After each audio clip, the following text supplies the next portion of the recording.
morning, beautiful people. Thank you so much for your patience. I have three news stories that were under embargo until 10:30. So thank you for bearing with me, and I certainly wanted those stories for you to know right away.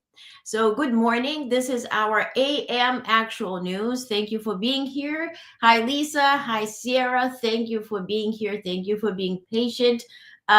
Hello to the West Coast. Hello to Europe, and thank you for being here.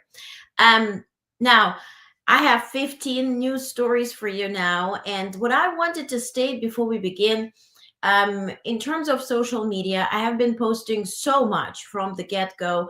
I would upload, all types of news and stories right away in real time to Twitter and also then Blue Sky and everything. So it does cost a lot of time for me, and I do not see much value there because it's being reused by other reporters, but also it's being taken out of context very often. So my main work, that's what I do, is this AM actual news, the PM actual news, and our newsletter. So this is the main piece of work. That's what I do every day. So please try to consume morning news, evening actual news, and reading the newsletter, or either or, whatever floats your boat. That's the newsletter. It's free, honest.substack.com. If you decide to support, I'm very grateful for you, truly.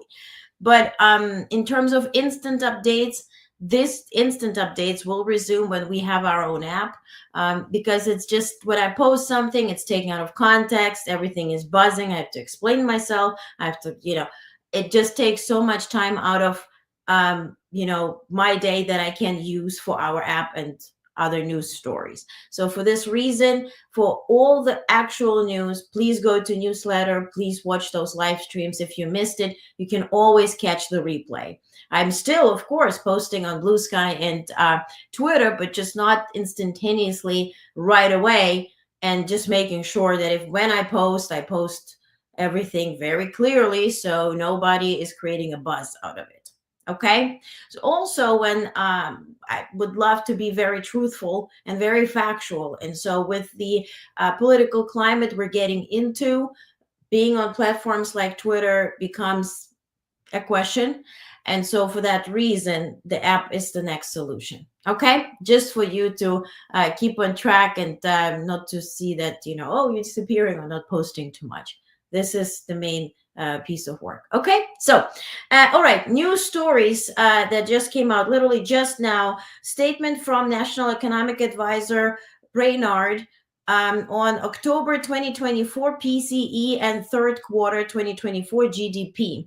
So today's data shows inflation has fallen to 2.3%. As you may recall, last month was 2.6, similar to the level before the pandemic, while our economy has continued to expand by nearly 3% per year. After a hard-fought recovery, we are making progress for working families. Gas prices are close to $3 per gallon, the lowest for any Thanksgiving week since the pandemic, and the cost of a Thanksgiving meal has fallen 2 years in a row, providing needed relief during the holidays. Household incomes are up almost $4,000, more than prices during the administration. Let's build on this progress and lower costs for key items like housing and medicine, and not squander it with sweeping policies that would raise prices for working families. Hint, hint, policies are coming in January. So we guesstimate to get one of those reports, and then we'll see if we will get any reports. Now, next piece of news, which I think it's important to know. So again, all of this is very much overlooked by the mainstream media. Also, I got very angry about the news went out yesterday that Trump signed the ethics agreement. He signed it. Oh, now his folks are inside the federal agencies, and they can get inside the policies and the documents and so on. But nobody reported what the heck he signed. I screenshot the exact statement that Susie Wiles, his chief of staff, provided. And there's so much to pick up. I discussed it on last night's live stream. I also put it in your newsletter from last night. So please take a look. and I offer my opinion there as well. So there's so much to pick up, and this is not an ethics agreement by far. This just states that this is an autonomous, some type of governmental entity that will not be using neither facilities nor the usual communication channels, neither funding. They will not disclose who pays them what. So it just has a lot to unpack there. So you have the resources. Please read it, because as it is reported everywhere, he signed an ethics agreement. He did not. This is a memorandum of understanding, which is really interesting. To your question, because I see that question on socials whether Biden did sign it, it's reportedly has been signed by the White House. So a piece of news that I wanted to share. The Department of Homeland Security and the Department of Labor has just issued a temporary final rule, TFR, making available an additional 64,716 H-2B temporary non-agricultural worker visas for fiscal year 2025. These supplemental visas are aimed at helping U.S. employers who are unable to find U.S. workers who are available, willing, and qualified to do the temporary work in industries such as hospitality and tourism, landscaping, seafood processing, and many other sectors. Quote, there are employers across the country that would suffer greatly without H-2B workers. Is this related to deportations? I think it is. Authorizing these supplemental visas helps U.S. employers fill those positions, said Secretary of Homeland Security Mayorkas. Continued, it helps fuel our economy and reduce irregular migration while also providing a safe and lawful pathway to the United States for non-citizens who are prepared to work. Meaning, it also, and I will have a deep dive or full readout in the newsletter and also tonight for you. It also says that it is offered to those, first and foremost, who have been working for such employer. So let's say somebody was illegal working for an employer. Now they can leave and come back legally. This is how I understand this. Again, this is my 2 cents. Let's see what this will manifest into. So third piece of news about Dark Brandon. And we all love Dark Brandon. MAGA critics accuse Biden of targeting Musk with $6 billion Rivian loan. So Rivian, or whatever you pronounce it, this is a company that has been created by somebody who has been previously employed with Tesla. So as far as I understand. Now, or some people in that company, right? So it's the biggest competitor in the United States if they were to grow. And they are growing. And this is the biggest competitor for Tesla. The Biden administration's $6 billion loan to electric vehicle maker Rivian, intended to support a new factory in Georgia, has sparked backlash from MAGA supporters. Critics argue that loan, part of Biden's broader climate policy push, is a political move aimed at undermining Tesla CEO Musk, a prominent supporter of Trump. Figures like Vivek Ramaswamy and Marjorie Taylor Greene have condemned the funding as an inefficient use of taxpayer money, with some claiming it targets Musk due to his political affiliations. The controversy underscores the increasingly partisan nature of U.S. clean energy and industrial policy. Okay, all right. So when Elon Musk's companies are getting billions of dollars in federal loans and help, that is not political. That is just like out of good spirit and grace. But when another company gets funding, now it is political. What, against Musk? You know, if you want to build the biggest, the tallest house in the city, you build the tallest house. You don't destroy all the other houses. So yours is herewith the tallest and the only one. So please take several seats. Next news, Trump cabinet. So this is what I started, talking about last night. And I said, oh, we don't know who the heck those people are. So few things. Trump picked Jay Bhattacharya, a Stanford physician who opposed COVID lockdowns, to run the National Institutes of Health, and Jim O'Neill to be second in command at the Department of Health and Human Services. Both have ties to Peter Thiel, a Republican donor. Both have been financially supported by Peter Thiel. So next, regarding Trump and his cabinet, So some few things now coming out in terms of what are they planning for day one. Trump transition team plans to bypass FBI vetting for political nominees. So Donald Trump's transition team intends to fast track security clearances for political nominees for granting them on the first day of the new administration, postponing FBI background checks until after Trump takes office. Hence, puts his person into FBI. This approach is a continuation of Trump's disdain for FBI vetting, which has been a source of tension since the agency shared transition records during the Russia investigation. By bypassing the initial FBI check, the Trump team hopes to avoid complications in the Senate confirmation process and expedite security clearances.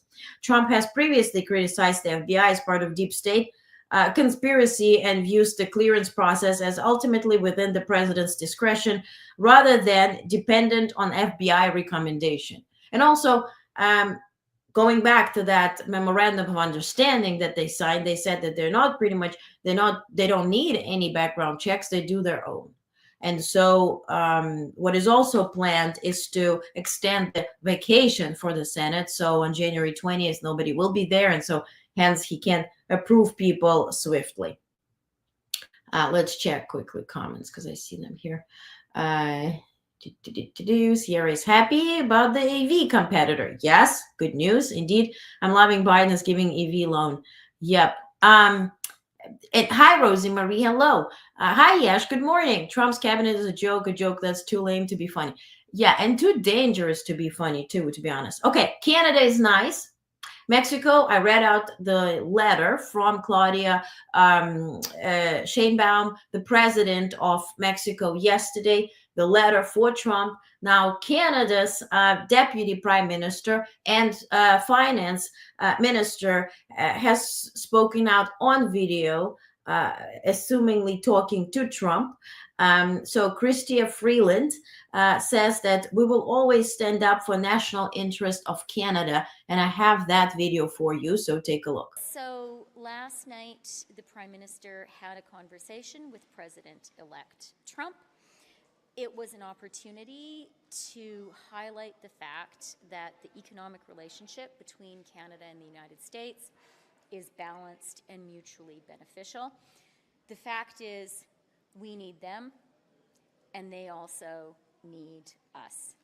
Canada is the largest market for the US in the world, larger than China, Japan, the UK, and France combined.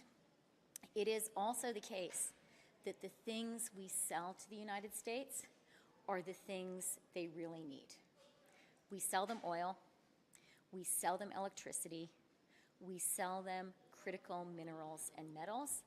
The energy the United States imports from Canada is more important today than ever, and Canada's critical minerals and metals are absolutely essential as North America and as the US seeks to develop supply chains which are resilient and secure. So it's pretty much, and Lisa, I totally agree. Women in the US are, maybe abstaining from taking Trump down, or fact checking him. Yeah, or checking him inside some type of frames and norms. But international leaders, absolutely. And Mexico leader yesterday was very straightforward. Again, the letter is in your newsletter, the official translation, and also in the last night's live stream. I also read it out and put it on TikTok and Instagram. So please check it out. You have all the resources to do so. So I'm just making sure you can read and watch and hear the news. So you have three options, whatever floats your boat, that you do have the resources. So that's literally my main intention. Now, the ladies, female leaders, or other leaders do understand what is at stake with those tariffs, right? I think, all can agree here. You're listening to this. I trust you to understand that the tariffs will fall on our shoulders and wallets, and also will not do anything to the drug trafficking. it really has little to do, fix drug trafficking and caravans at the borders. What caravans at the borders with Canada, by imposing a 25% tariff on the goods. But who does not understand all of it is Elon Musk. So he tweets. So in a reply to Trump's tweet about imposing 10% additional tariff on China, by the way, we already are imposing 25 to 100% to Chinese products. So he says price of fentanyl will rise sharply, says Elon Musk. Honey bunny boo boo. We trust you to be the richest guy in Prodigy or whatever of this civilization, and you want to go to Mars and whatnot. Drug trafficking does not really go by the tariffs, if you don't know. That's why they call it smuggling. So I trust you don't smuggle your Teslas across the borders, because it's kind of difficult. But the drug trafficking, the cartels, they're not really officially trading fentanyl, that their prices are going to go up because of the tariffs. Did somebody drop you when you were little, now, when? Undrop yourself, un-F yourself, please, because this is really below your intelligence level. Fentanyl is going to go up in price because of tariffs? The heck is wrong with you? Okay. Now, in terms of X, this is something interesting here. So, Musk's lawyers are objecting the transfer of InfoWars X accounts to Onion. Remember, InfoWars went bankrupt, and Onion bought their headquarters, and they're remaking this whole thing into a trolling activity. Now, for that, they need to transfer the following, right? They bought InfoWars including their social media accounts, their usernames, their followers, right? This is part of the deal. But Musk's lawyers are objecting transfer of InfoWars X accounts to Onion. Their claim is that X has superior ownership of all accounts on the platform. So that's right. Elon owns your account, its followers, subscribers, and even your direct messages. This is a very dangerous precedent. So if you're on Twitter and you continue using it, he owns every single thing you post and every single thing you build up. Just an FYI, this is what came out just this morning. So let's talk about quickly elections in Rosie Marie says, crack you up. Oh, good morning. Well, yeah, hey, Callie, yes, good luck in the meeting, and check in back with us or replay. We have some good news coming up. Interesting, Leon focuses on drugs. Yeah, right. Okay, so elections in Georgia. Remember Georgia, the country, the pro-Russian party won by 1%. Literally, they call it Georgia Dream Party. This is very pro-Kremlin people. They call it Russian puppets. So Georgia's ruling pro-Kremlin party, Georgia Dream, has nominated former soccer player Mikhail Kavilashvili for president. Presidential elections in Georgia are scheduled for December 14th, and for the first time, they will be held indirectly. The president will be elected by electoral college, in which the Georgian Dream has majority. So now this pro-Russian folks won in the parliament, changed the constitution, and now people are not voting. They're pretty much appointing a president. Okay, so elections in Romania. Remember, the pro-Russian guy won the first round of elections in Romania. The guy who ran his campaign on TikTok. And by the way, for tonight, I have research. Okay, it's a picture that we will review. How he ran his campaign and how it actually is similar to how other candidates ran their campaign.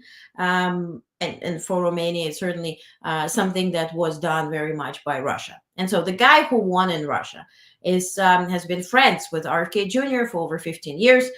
He's a pro-Russian guy. He sits with Kremlin advisors, next to him and whatnot. He only got registered to run on October 1st. He doesn't have a party. He doesn't have officially money behind him, yet he won. And people had to Google who the heck is this guy? So number 2 is a pro-Western, pro-US, pro-NATO, pro-EU person. And by the way, Romania has a border with Ukraine. Romania is part of NATO. Romania has military base there. So it's a country that's worth discussing. So now, TikTok CEO is summoned to European Parliament over role in shock Romania election. Quote, Romania is a warning bell. Radicalization and disinformation can happen all over Europe with harmful consequences, unquote, said Valerie Hayer, head of Liberal Renew Europe group. It looks like Romanian presidential candidate Georgescu went viral through the same mechanisms that Shore Network used in Moldova. Telegram channels where paid volunteers promoted centralized messages on social networks, reveal Romanian journalists from G4 Media. So again, in Moldova, they barely missed their win in the elections. And again, 60 elections all over the world this year alone. So those smaller country in size, very important to monitor. So now, Trump and Kim Jong-un, I told you yesterday, Kim Jong-un said that he prioritizes now his relationship with Putin over Trump. Don't expect any love letters, but Donald Trump is discussing the possibility of direct talks with Kim Jong-un. According to Reuters, Trump's initial goal is a desire to restore basic contacts between the US and DPRK. DPRK, that sends thousands of troops, tens of thousands of troops to Russia to fight Ukraine, that is about to send 100,000 of troops, that sends missiles and drones to Russia to fight Ukraine. Hello? Further goals are not yet being discussed with the team, Trump's team, as they are likely to be overshadowed by the war in Ukraine and the conflict in the Middle East. During his first term as president, Trump met with Kim Jong-un 3 times.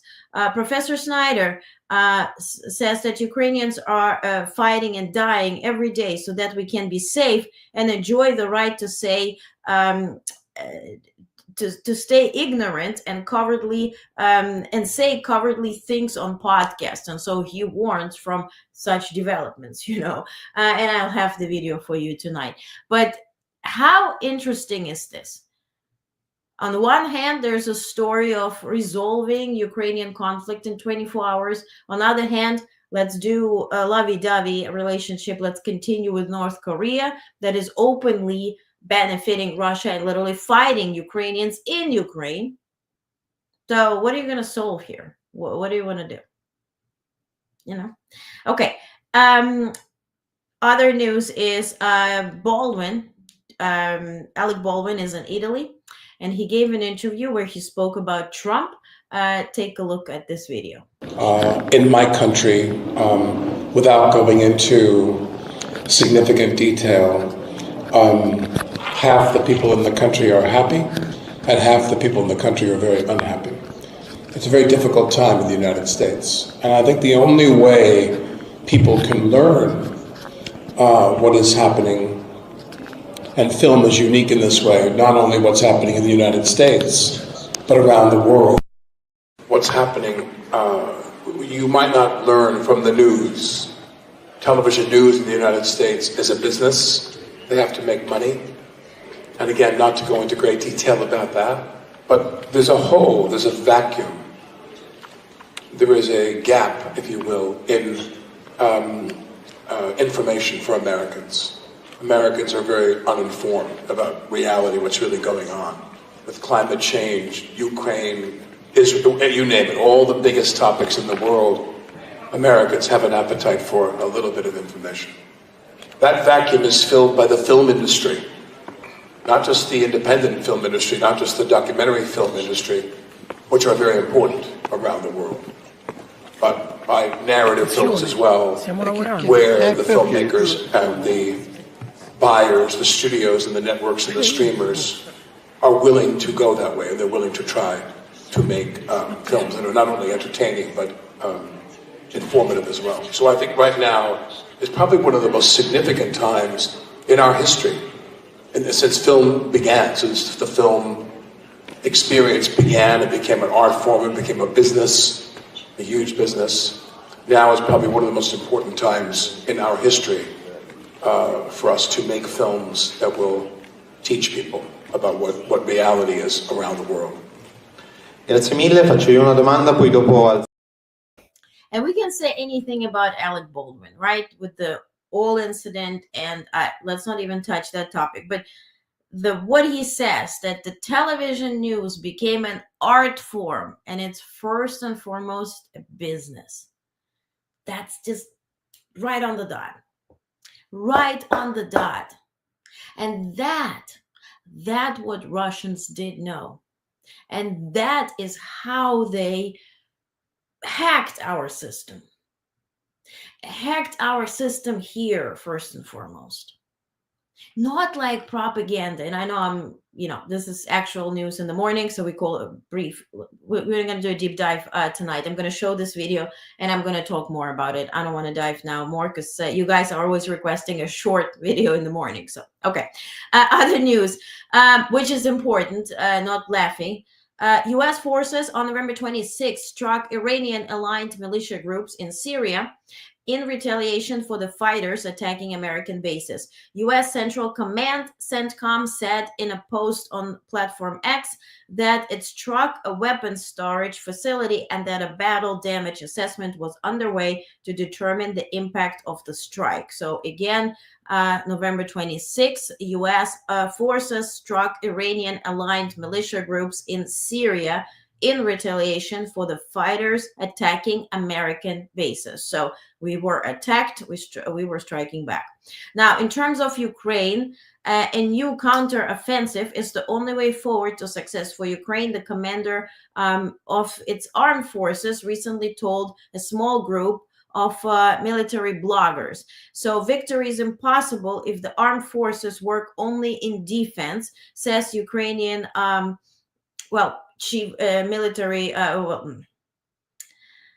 commander-in-chief in Ukraine. President, yes, is the president. Commander-in-chief is the head of military. So, which is our equivalent of Secretary of Defense, Syrskyi. So he does not see any path forward unless we do have a counter-offensive. And so for that, we have to seize the initiative and counter-attack. We have and we will. Where and who, you will see. Okay.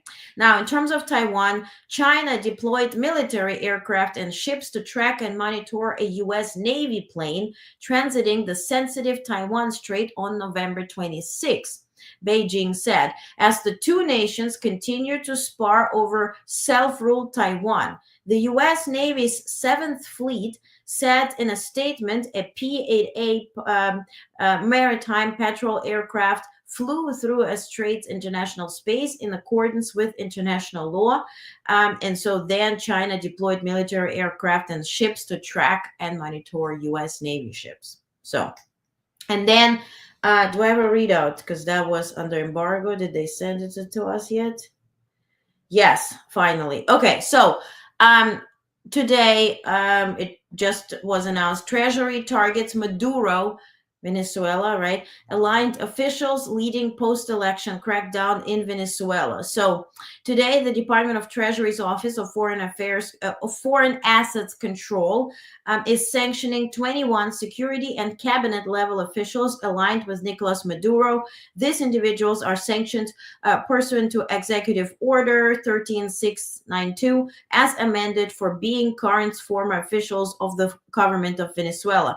They have supported and carried out Maduro's orders to repress civil society in his efforts to fraudulently declare himself the winner of Venezuela's July 28 presidential election, thus ignoring the will of the overwhelming majority of Venezuelan voters who elected Edmundo Gonzalez Urrutia as their next president. And so Gonzalez is set to return. The question in the briefing was whether U.S. will help him to be safe upon his return. Answer was he did not request, so we don't know yet if that will be needed. Another question is why U.S. does not impose any economic sanctions on Venezuela, which previously was the only method that would push Maduro to any conversation. They said if we're not announcing it now, it doesn't mean we're not considering it or planning on doing it. My question is when? Because Maduro is very much in cahoots with Russia, to the point where Maduro was losing an election a few years back. And who helped him stay in power was Putin. He sent the mercenaries, right, the Wagner group, to Venezuela to fight protesters and help Maduro physically stay in power.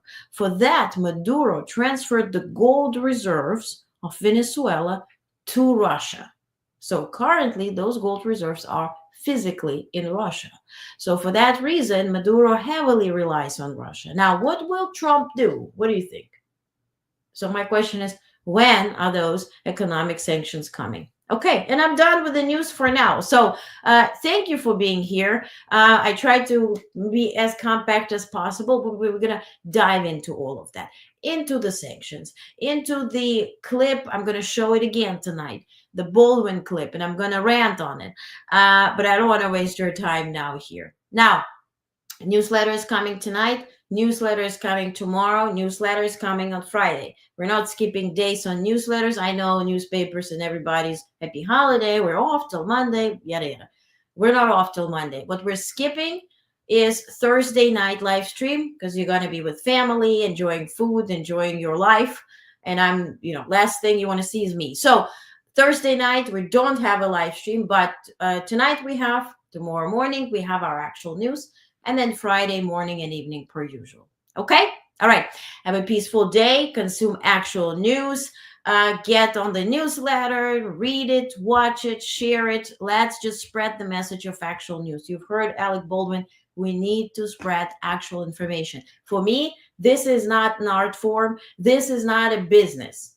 So it is a business in terms of, yes, we'll work with investors and stuff for the app. But this here for me, first and foremost, is information. My love language is actual news. So please help spread it out. Okay? All right. Thank you so much, guys, for being here. Lisa says, I'm not asking for short. Yeah, I know, but I'm always getting those comments. Thanks, Olga. Have a good everyone. Yes, Rosemary, have a wonderful day. Sierra, thank you, Olga, everyone in the chat. Appreciate your news and hard work. Thank you, Sierra. Appreciate you. Okay. Thank you guys for being here. See you tonight. Have a peaceful, peaceful day. Stay warm. Okay. It's getting a little cold. See you tonight.